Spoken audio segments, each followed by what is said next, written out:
TCP. TCP stands for Transmission Control Protocol, and it provides only three services: send, push, urgent. Send simply means that please send whenever you can. I am not in a hurry. Please close when convenient. So I am still looking at, because that is kind of coming in the way. So the idea is that you might say give it to TCP, but it may not send it. And then you give it the second byte, a second packet, it will not send it. Alright, it will try to optimize, minimize the number of messages. Okay? Second is push.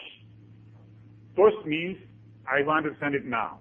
The question is, does each router get to choose when to send? No, routers don't even look at TCP. Let's go back again. There was one slide in the beginning where we said that this is a layer 4 protocol, and routers look only at layer 3 protocol. So the TCP is looked only at the source and the destination. So the routers just handle the packets as they come. They don't look at TCP header. It may not even be a TCP packet. They don't know TCP from UDP. Okay? But the sender knows that this is TCP and UDP, and they're looking at the header. The TCP module only exists in the sender and the receiver. It doesn't even exist in the router. Fine with that? Right. So it only applies at the sender end. At the sender end, if you say push, it will send it all now. This means that if I have given you 1 packet, 2 packet, 3 packet, whatever I have given you, please send it now. Push. Urgent. Urgent means this is an instruction not for the source, for the destination. When the destination gets that urgent packet, then it says that please give it to the user. And so this is like a push at the receiving end. Okay? Because at the receiving end, the TCP may collect and not give it to the user. Alright? So this one says give it to them. And it is not given out of order though, in the sense that if you put an urgent on packet number 5, 1, 2, 3, 4 will be given and 5 will be given at the same time. Now the push has no effect on delivery, and the urgent request the quick delivery on the receiving end. So there are two, one at the receiving end urgency and one at the sending end. At the sending end we look at the push, at the receiving end we look at the urgent bit. These are actually 2 bits, push bit and the urgent bit. So this is clear as to why we have 3 things. We have send, we have push, and we have an urgent. Urgent is generally used for control C. What is control C? When you want to abort. Right, you're doing something and you want to cancel it, you put a control C. You want to tell the receiving end that, look, I am given up on this right away, so they can do whatever they need to do next. Right? So that is urgent. Push is used on carrier return and line feed. You are typing A, B, C, D, E, F, G, H. TCP is not sending any of it. Right? But when you press carrier return line feed, then your program that is collecting all this may say to TCP, please now send this line, maybe some answer will come back. And the reason that they don't send on every byte is because there will be just too many messages, so they keep collecting as much as they can. Not priority, it will just push all of them. So all those will be, the queue of packets which are waiting there, along with that the control C will be given to the receiving end. So that's why it says carefully. Urgent data is delivered in sequence. So it is not that you get a priority and you get over the sequence. So if packet 1, 2, 3 are waiting and 4 is urgent, 1, 2, 3 and 4 are given. Oh, if you send 4, it may not be given. 1, 2, 3, 4 may get into the queue and wait there. The difference is that whichever has urgent will not wait, but it will push everybody ahead of it also. Means that will be delivered to the user, delivered to the application process. Yeah, delay. It's just a delay. Okay, let me try one more time. If you don't put urgency, what will happen to packet number 4? Tell me, what will happen to packet number 4? Packet 1, 2, 3 are waiting at the destination. What will happen to packet number 4? Yeah, it will just get into the queue and wait there. Yeah, so that's a good question. Basically, so the idea is the packets where they come in, they would be generally waiting for some reading process to read. And so I think what will happen is the operating system will probably wake up that process and say, come on, take it right now. So there's something done at the operating system level to wake up that process and so that it can be given to that process. The thing is, so basically, so the idea is before we could not, with normal process, we will go through normal sequence, round robin or whatever we are using, and so that's why the packets are waiting in the queue. But with this control C, we will somehow, bring up this process, make it live, and give it. So we understand these three different kinds of send. Then we also have to remember one thing which I actually should emphasize at this point, or maybe later on, maybe this point is a good point, is that TCP is a streaming protocol. Stream protocol, not a packet-oriented protocol. Means that if you give it packet number 1 with 2 bytes, packet number 2 with 5 bytes, it may just make one packet of 7 bytes. Or it may make 2 packets, one of 6 bytes and another one of 1 byte. So it doesn't maintain the application packet boundaries. It just treats them like a stream. So suppose you put something in a river, you put 2 packets, one of 5 bytes and one of 6 bytes. A second later, can you figure out where the packets are? They're all mixed up in the water. Right? Similarly, TCP is stream protocol. It takes byte by byte and delivers byte by byte, not at the same boundary that you gave it to. You might have given it 15, for example, 15 characters at one after another, 1 character each. It might give all 15 at the same time to the destination. The boundaries are not maintained. It's a stream protocol. So basically, you are putting the packets in the stream and they're just being taken off at appropriate time whenever convenient. Yeah, so basically that's why you need this question urgent, is because whatever the application gives, the TCP just keeps into a buffer.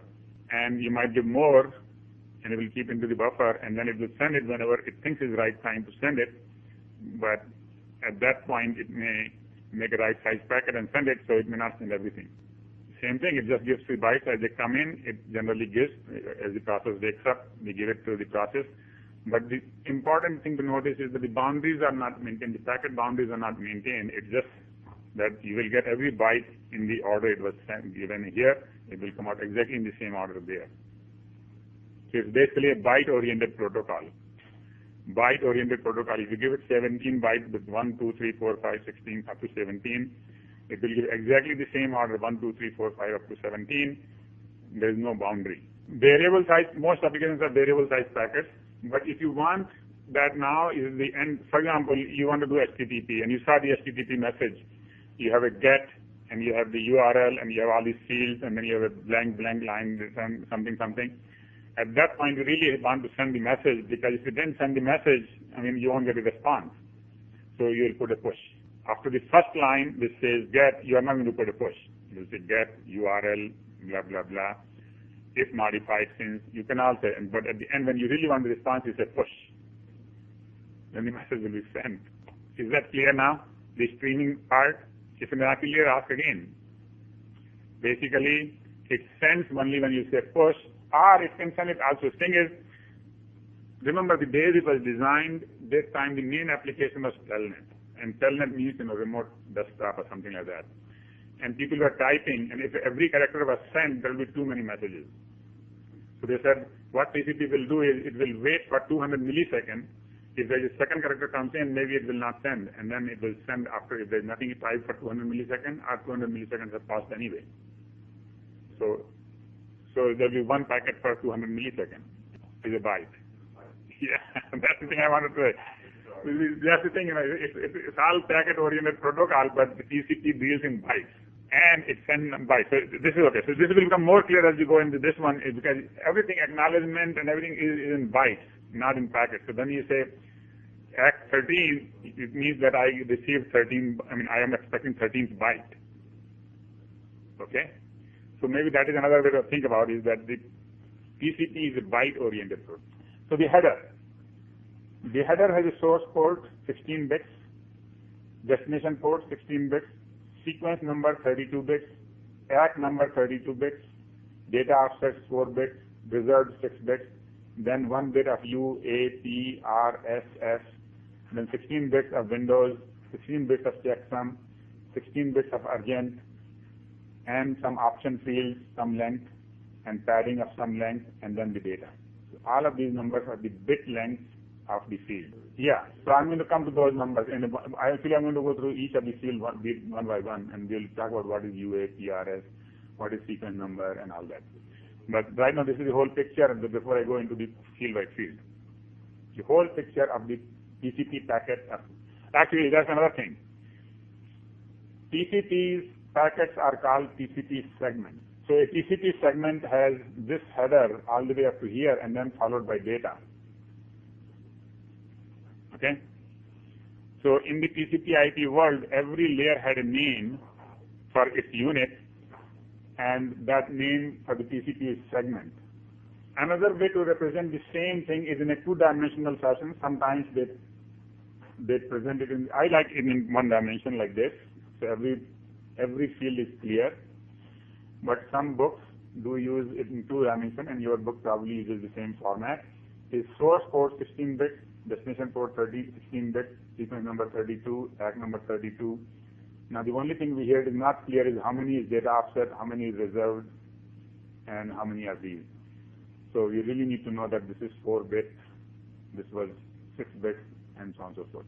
Window is 16 bits, checksum is 16 bits, urgent is 16 bits, options as many as you want, and the padding. Why we need the padding? Just to be clear, we need the padding so that everything becomes the multiple of 32 bits. If suppose your options add up to 16 bit here, then you need the padding of 16 bits. Okay, so let's see, your data is 1024 bytes. This is the data. Okay, so we will add this much header, which you can see is 1, 2, 3, 4, 5. Maybe there is no options and no padding. So let's say you have 5 32-bit words here, 5 times 4, 20 bytes header. So we'll take your 1024 bytes plus put 20 byte header and give it to IP. The question is whether you will take 1024. What if it was 1000 instead of 1024? It was 10,024. So, yeah, right. So there is something called, later on coming up, is maximum transmission unit. And some routers cannot handle more than 512 bytes. So there is that transmission unit, and then we will just break into that kind of sizes. Here it is actually, it's called MSS, maximum segment size. So when you install your TCP, you can tell it that the maximum segment size is such and such, and it will use that as the maximum segment size.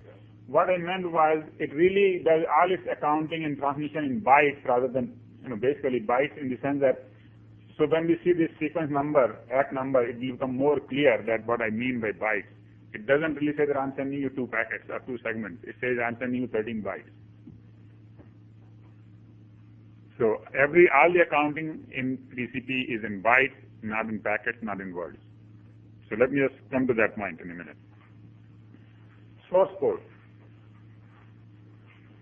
Source port is 16 bits, and destination port is 16 bits. Generally, a standard number is used. So 21 for FTP, 23 for Telnet, 53 for DNS, 83 for HTTP, and so on and so forth. Destination. Sequence number is 32 bits. Sequence number of the first byte in the segment. So this tells you the sequence number of the first byte in the segment. So this is the first byte here. So if the sequence number is, let's say, 0, that means that is the 0th byte. If the sequence number is 100, here, this number is 100, then this is the 100th byte. Okay? If the sequence number is 500, then this is 500 byte. Now, there is a field here called SYN. If that bit is set, that means we are starting, synchronizing. SYN, SYN, stands for synchronizing, means starting. So when you start a new TCP connection, your first message is a SYN message. I want to set up a connection. You will set that bit, S bit there in that packet, and whatever number you put, that number is your starting number. So the first byte is not always 0. First byte could be 2031. So first byte could be any number, and that number is specified here. sequence number 2031. So my first byte is 2031, but the SYN bit is set. So you don't have to be concerned. We are starting our counting from 2031. If the SYN bit is not set, and you suddenly get 2031 and you didn't get anything before, you get concerned. What happened to the bits from this before, right? But the SYN bit is set means this is the first message of the whole connection. So they are synchronizing. So synchronize the sequence number. Now, why would you have a different number here? So that some old packets do not show up again as the new packet. So suppose I have already talked to you and I sent you 2000 bytes. Now we close the TCP connection. Now we set up a new connection. Now we start from zero again. There might be some packets of the old packet which have 0 byte. They might be floating still in the internet. They might show up. We don't want to confuse them with the new connection. So the new connection will start from something higher than where we left off last time. So we don't always start from zero. We start with a number which is higher than where we left off last time. The next thing is ACK number. ACK number says next byte expected. So when you see ACK 2000, that means I have received 1999, byte number 1999. I am expecting 2000. I haven't received 2000. ACK 2000 means I am expecting 2000. I have received 1999. Yeah, everything before that I have received. When I say ACK 2000, I have received everything before 2000. I'm waiting for 2000. Data offset. This is 4 bits. It is the 32-bit words in the header. So this header, as shown here, if we didn't have options and the padding was 20 bytes long, if you want to calculate in 32-bit words, it is only 5 words, and therefore the data offset would be 5 words. 5, number 5. So what is happening is both sides are sending to each other, right? So the side which is sending this packet says, here is my packet. This is start from packet from byte number 200. From you, but if from you I have received everything up to 1999, and from you I'm expecting 2000. So this is the source could be sending. So there's no source and destination as such. Basically, A and B are talking. So A sent a packet which says that this is my sequence number and this is my ACK number. Oh yeah, when this packet was sent, at that time this ACK was generated, right? It will say that I have gotten everything up to 1500 and I'm expecting 1501. Data offset is simply the header length in 32-bit words, and this is the other complication in TCP/IP, is that every layer has its own unit. TCP decided to have the unit of 32-bit words. IP has a different unit. Applications have their own units, so everything counts in different units. TCP counts, at least the data offset, they count in 32-bit words. Reserved 6 bits. Now somebody asks, what is reserved? Every protocol has some reserved bits, because in future if we want to allocate some bits, so right now we just leave them unused. Later on we can give some names to them and use it for something. And so later on when the applications look at those bits, if they don't understand what this bit is because it was reserved before, their old system, they will be told that if you see a reserved bit, either ignore it or throw away the whole packet. So there is a rule for each protocol as to what to do with the reserved bit that you don't understand. And so reserved bits are right now reserved, 6 bits, which should be generally be 0, but we could just make a rule that it ignores. It doesn't matter what they are, you just don't worry about them, they're reserved. Okay, question from here first. So the question is, what happens when you go sequence number wraps around? The answer is yes. Sequence numbers do wrap around. So just like we had shown in the previous example, 0 through 7, here it is 0 through 2 raised to 32 minus 1, and back to 0. Hopefully it will know. Hopefully it will know, because it will know that I'm expecting 2 raised to 32 minus 5, and I have gotten to this, 20 from this. Okay, sequence number is the sequence number of the byte. Each time you send the packet number, the packet is not a packet number, it's a byte number.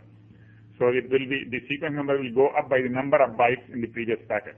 That is why now it is becoming clearer as to what is a streaming business is, right? A streaming protocol is that it is not a packet-oriented protocol, it's a byte-oriented protocol. All right, 6 bits, U, A, P, R, S, and S. The real names are urgent, add, push, reset, synchronize, finish.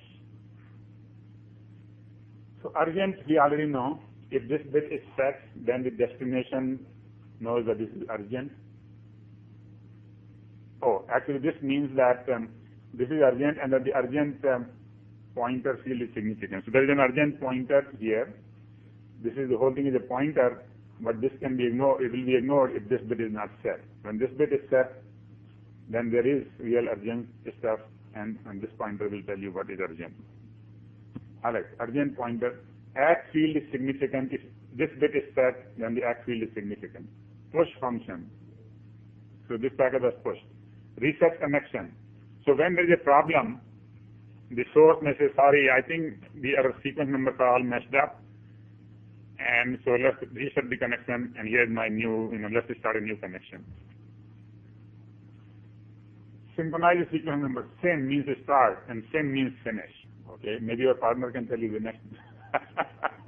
Now let me explain again one more time, because some of you didn't hear before. Does anybody else here know as to why the sequence number doesn't start at 1? Yeah, so the problem is there could be old packets that could be floating around with the old numbers, so we don't use that number as long as possible. So once we use some numbers, we don't use them again for a long time. So we just keep going up and up and up and up. Our sequence number keeps going up and up and up, and then we go back to 0. Yeah, so maybe, you can probably start for the source code again, but basically you don't reuse as much as possible. So they don't have to start from 0. You could start from 0 again, but basically if there's an old message for the same IP address, for the same destination address, for the same port number, it could be confusing. No, there is no such thing as a first connection. What connection is a first connection? I booted the computer? No. So we don't know. I could have done it in my previous life. So I sent something. The computer went down, crashed, rebooted it. Now I'm connecting the computer again. Is that the first connection? It could be any old. It could be 2 months old. It could be either possibility. It could be any possibility. I'm just saying. I'm just making up these examples. But it could be that the packet was, you think that this is your first connection, but there's no such thing as a first connection. Computers can reboot. Right? And they think this is first connection, but they had the same connection before they crashed. So there is no such thing as first connection. And so basically every connection you start with whatever number you want to get. You could start with 0. It's not a bad number, except that you don't want to reuse that very soon. It doesn't know. That is just to start from some high number. You just start and we are taking a chance. So if you crashed and then you start again, you could start from 0, you could start from 2,000, you could start from 20,000. All numbers are equally good. But the thing is, if there was any way that you knew the number, then you start from whatever number. So the number doesn't matter. Basically, the key idea is that with the syn bit present, you could use any number to start the connection. So your question is valid, that if you crash, you really as well start from 0, because who knows, you might have wrapped around to 0. So you're taking a chance. Yeah. Checksum covers a segment plus a pseudo header, and this is important, and I will go into this later on, is that it is not just the header that I showed you, it is more than that header. So something called a pseudo header is added, and that includes all the fields from IP, source address, destination address, protocol, segment length, and so on and so forth. So IP packet as well, and then you calculate the checksum. Urgent pointer points to the, and by the checksum is that same formula we use, bunch complement of the bunch complement sum of all the bytes. That is TCP checksum. Anybody remember the bunch complement of the bunch complement sum? Right. So that is TCP checksum. Urgent pointer. Urgent pointer points to the byte following the urgent data. Let the receiver know how much data it should deliver right away. So here is the data, and maybe up to here it is urgent. So it says, well, up to byte number 1300 it is urgent, and so this 1300 goes there. This one says, yeah. So basically, if it is urgent, you won't put it at the end here. First of all, because if it is urgent, really you don't want to send, anyway, it doesn't matter. You are not really going to send out of order. This will have to be delivered before urgent will go. So you really need to know where the urgent ends. After that, it may not be urgent at all. So you just point to the end of the urgent data. All right, options. Now there are many options which exist and which have been added later on. So one is MSS, maximum segment size. Does not include the TCP header. The default MSS is 536 bytes. So this data size is called MSS, maximum segment size. Not this header is not included. So this cannot be more than 5, whatever number you select. Or you select the number. Basically, on your computer, you select the number. No, you cannot override it because there's a reason why the client selected that number, and that reason could be that it doesn't have only that much memory it has, it cannot hold any more in the memory, or it could be that there is a router on the way which cannot hold any more in the memory, somehow it figured that out. Yeah, so server has the same right as client has the same right. They could each select their own MSS.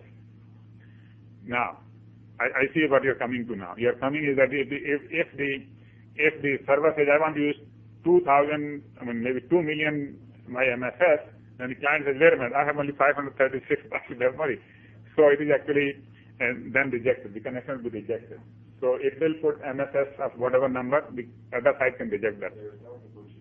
That's a negotiation. That's exactly, rejecting a request is a negotiation.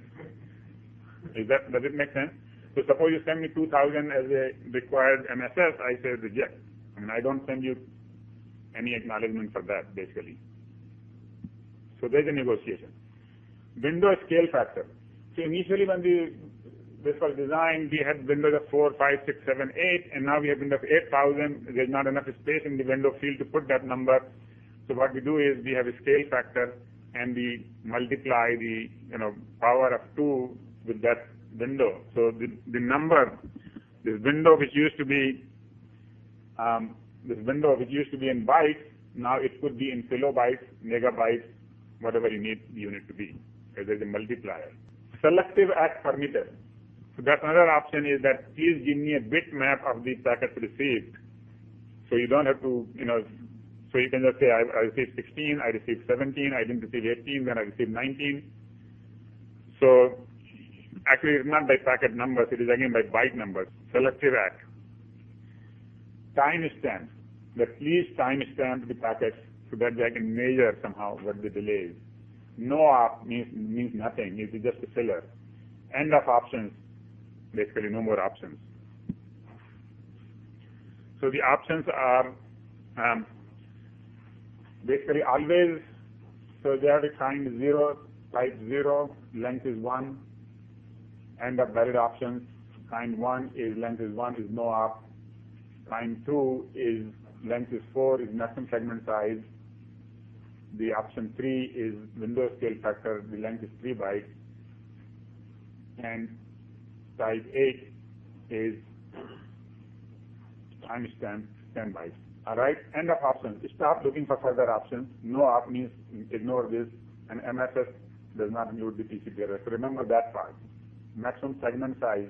This is another confusion. Every time you see the field called length in any packet in any IP protocol, we have to figure out whether length indicates what. Size indicates what. So in the case of TCP, segment size, normal brain would say this whole thing is a segment, right? But they mean that the segment size is just the data field. Checksum. And this is another crazy thing. Well, actually, at that time it was not crazy, but now it feels crazy, is that when you calculate the checksum for TCP, you add the IP header first in TCP. Yeah, okay, that's a good question. So the options are written as what we call TLV. What is TLV? TLV is type, length, and value. So the first byte is type, the second byte is length, and the rest of the bytes are value. Yeah, that's why 1 byte, 256 bytes would be good enough. So the first byte is the type, then the second byte is the length, and then you have whatever length is, that many bytes of. So then you will end of option. So you will put 0, 1. No, because the length 0 would not make sense. See, the thing is, by the time you put, this is what I think why it is not 0, is that this length, now I have to verify this, so actually I have to verify this by going into detail. This length includes probably this length field itself. So no op is 1 byte. So there's nothing after this, basically. This is 1 byte, which is the length itself. And similarly, the end of option is 1 byte, which is the length itself.